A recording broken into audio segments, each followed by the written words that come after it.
it's fantastic. Just fantastic.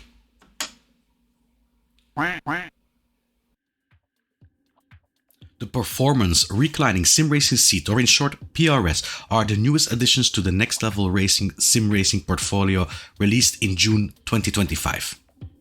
The company describes the seats as a blend of the locked-in feel of a bucket seat with the adjustability of a reclining seat, making it ideal for long sessions and high-performance driving.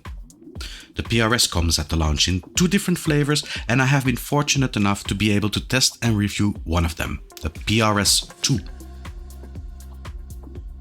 As usual with Next Level Racing, the seat came with a nicely packed installation kit and something which becomes more rare these days, a full manual on how to install it. The installation itself was very straightforward, and it did not take longer than 10 minutes. The styling of the PRS2 can be considered relatively neutral, without any futuristic forms or gadgets. Next Level Racing applied some branding on the top and side bolsters of the seat. The accent color for the PRS2 is red, a color which is used plentiful in sim racing, but this one just seems to be a bit darker than most. I do wish Next Level Racing would consider adding some more accent colors, and perhaps even a system to replace the accent colors easily on seats. There is of course a difference between the PRS1 and the PRS2. Of course, the visual difference is the color that they use, so the gray on the PRS1, the red on the PRS2. The design is also a little bit different, and then for the rest I would say that the PRS1 is just a bit more snug than the PRS2. So the PRS1 supports people with a waist for around 38 inches maximum, and then the PRS2, which is called more the comfort PRS, is more suitable for people up to 40-inch waist. Now this is really important because the seats are made really to be snug. So I would recommend taking a bit of a larger seat. It still feels very snug also, but just take a bit of a larger seats to be comfortable. Of course, if you are more into the bucket seat feeling, then the PRS1 is more for you, of course. When it comes to the compatibility for the PRS1 and 2, all the Next Level Racing extrusion profile rigs are compatible with it. The GT Track is also compatible with it. And then for third party, well, it depends a bit. All the extrusion profiles, I think you can put the PRS1 and PRS2 on it. And then for the tubular frames, well, I will put some measurements also in a picture so that you can check for yourself if it can fit on your rig. One of the criticisms that people have against the recliner seats is that they are simply not as snug as bucket seats are. And this is very true. I tested quite a lot of them, GT Omega, some generic recliner seats, and they were made to look sporty, but they didn't really give the body that much of support for the shoulders, for the thighs. And this is quite different with the PRS2 that I am testing at this moment. You have the bolster, which fits very nice for my shoulders, makes it relatively snug here, and it's the same for the thighs. The bolstering on the thighs is also very high, and this really improves the snugness that you have, the immersion that you have on this PRS2. Another piece of criticism would be that the back of the recliner seat, it just flexes a lot when you press in the brakes really hard. If you have load cell pedals with very small travel, well, every millimeter that you push in your pedals, it counts. And if you have a back that flexes back when you put pressure on it, then your braking, it gets much less accurate. So that's criticism that people have on it. And the PRS2, well, I just put the camera also on it on the back, and so that you can see it does have flex, but it is really minimal when you push in the brake pedal. It is probably the best seat that I have tested so far when it comes to the flexing of the back. Most of the times you could let the back of the seats just wobble by just touching it. This is not the case with the PRS. It really feels very sturdy. Next Level Racing have been using the dual lock for inclination for some time already, but what is a bit different with the PRS series in comparison to the older seats is changing from a lever pulled system to a very easy turning knob system, which can be operated with one hand. This makes it more easy to configure it during driving itself, and I have to say that I was pleasantly surprised on how stable and fixed the back of the seat really stayed under pressure. One of the features that I love most about the PRS2 is without doubt the lumbar support. I cannot stress enough how important that a good seating position is when you drive, when you're driving your simulator for 2-3 hours. We have the tendency to just be a bit like a pudding when we sit in the seats, and this really helps to straighten up your back and to carry a bit of the weight from your upper shoulders.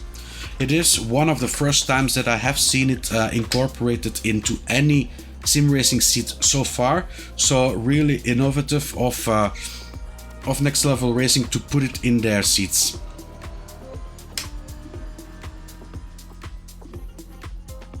The system to operate the support is extremely easy and can be done just like the rest of the configuration on the fly, even when driving.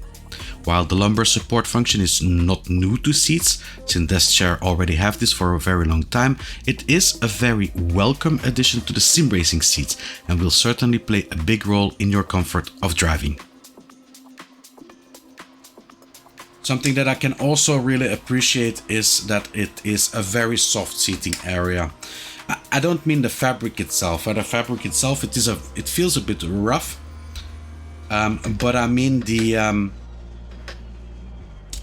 amount of foam that they use, the springs that they used with it, it just makes a seat very, very nice to sit in, very comfortable.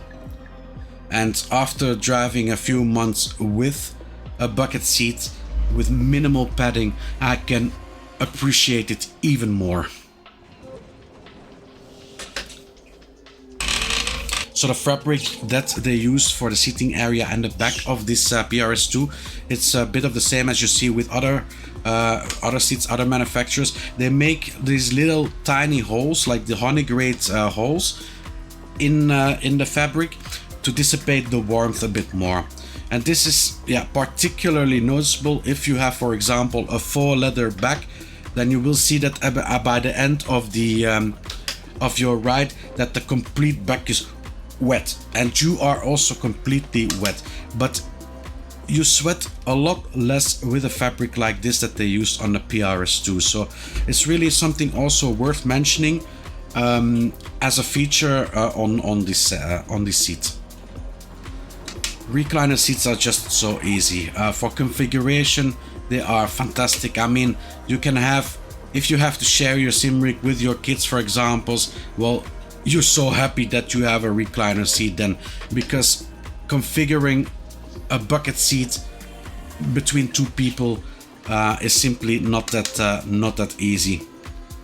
And also to get in and out of the seat is so easy. It is a bit higher, the seat, so you don't have to sit almost on the floor, and because you can just slide it back while you have ample room to get in, and then you just slide it forwards a bit close enough for your steering wheel. So fantastic. The back the same, you can just easily slide, make it a bit of more of an angle, drive a bit more relaxed. It's so easy to configure, so easy to use this seat. It's fantastic, just fantastic. When it comes to build quality, there are a lot of good things to say about the PRS1 and PRS2. Starting with the seat rails itself, they slide easily, they are very sturdy, they lock into place very well. Then also the springs that they use for the underside of the seat, so to carry your weight, I think 4 to 5 springs. This is unseen. I have not seen this before in any other seat, this much springs.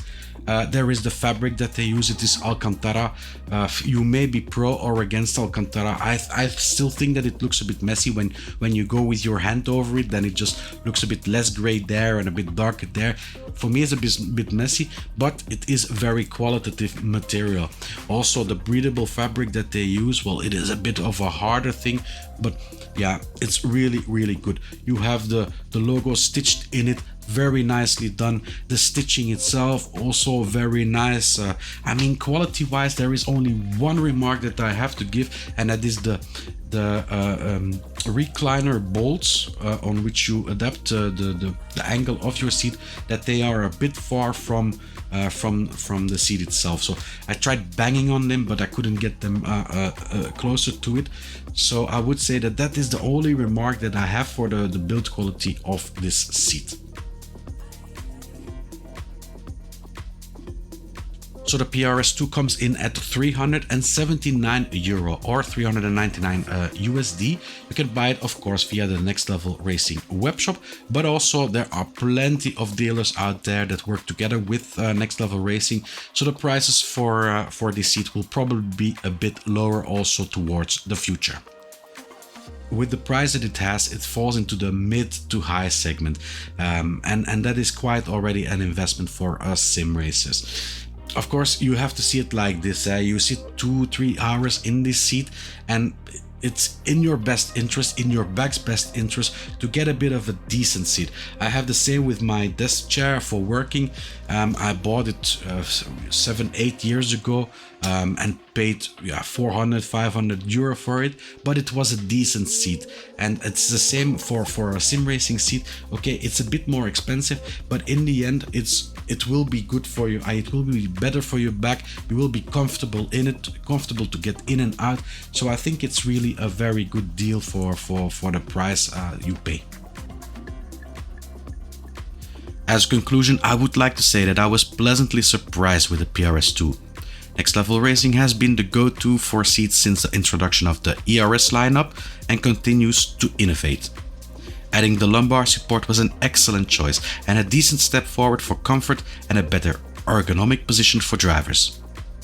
The used materials like the seat rails, breathable mesh, recliner and stitch branding, they all feel and look very premium. Next Level Racing created a very snug and immersive seat by carefully adapting the measurements of the body of us drivers, but here, and I do have to stress this, your waist size is very important to take into account. I am an inch over the recommended waist size for the PRS2, and I could feel it was already a close one. It feels good and comfortable, yes, but I didn't have to be much larger. That being said, I have to say that this has been the most comfortable seat I have tested and sat in since I started testing hardware. I would love to hear from you guys also. Do you prefer reclining seat? Do you prefer more the bucket seat? What do you think of the lumbar support function? I was really impressed with that one. So what do you think of that one? Well, and for the rest, I hope you all had something from this video. Leave a like if you did, subscribe if you want to see more videos, and I will see you all next video. Bye bye.